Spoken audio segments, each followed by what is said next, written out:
Hello बच्चों, let's see this question. The IUPAC name of the compound, आपके सामने एक ऑर्गेनिक कंपाउंड दिया हुआ है, इसका आईयूपीएसी नेमिंग हमें करना है। तो चलिए बच्चों, इस क्वेश्चन को सॉल्व करते हैं। सबसे पहले ये देखते हैं कि ये क्वेश्चन हमसे किस की कॉन्सेप्ट के बेसिस पे पूछा गया है। तो देखिए, ये जो क्वेश्चन है ना बच्चों, ये बेसिकली आईयूपीएसी नोमेनक्लेचर का है। और आईयूपीएसी नोमेनक्लेचर में भी ऐसे कंपाउंड की नेमिंग करनी है जहाँ पे मल्टीपल फंक्शनल ग्रुप्स, ठीक है, मल्टीपल फंक्शनल ग्रुप्स हैं, तो वैसे कंपाउंड की हमें नेमिंग करनी है। अब देखिए, जब आपके पास मल्टीपल फंक्शनल ग्रुप्स होते हैं तो हमारे पास एक चीज फॉलो करनी होती है कि हम कोशिश ये करते हैं कि हमारे मेन चेन में maximum number of functional groups आ जाए। अब अगर हम यहाँ पर ये जो कंपाउंड हमारे सामने दिया हुआ है C2H5, यहाँ पर C, यहाँ पे CH2, इससे लगा हुआ है OH और यहाँ पर लगा हुआ है डबल बॉन्ड CH2। अगर हम इसमें मेन चेन को चूज करें तो उसमें हम देखो मेन चेन कैसे चूज करेंगे बच्चों, 1 2 3, ठीक है।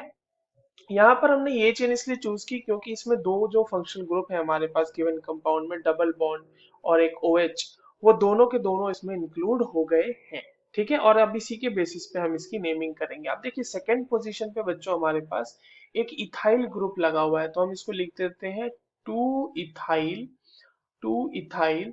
और 3 कार्बन की मेन चेन हम ले रहे हैं तो ये हो जाएगा प्रोपेन, नॉट प्रोपेन, ये क्योंकि डबल बॉन्ड है तो उसको हम लोग उसको भी मेंशन करेंगे, तो प्रोपेन प्रोप 2 इन लिखेंगे इसे, प्रोप 2 इन, क्योंकि सेकंड कार्बन से बना हुआ है वो, प्रोप 2 इन, और 1 पे लगा हुआ है ऑल। तो 2 इथाइल प्रोप 2 इन और 1 all will be the correct name for this given compound.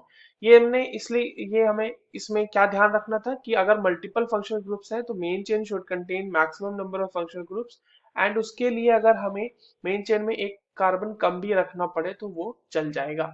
So this is the correct answer for this given question. I hope you understood this well. All the very best.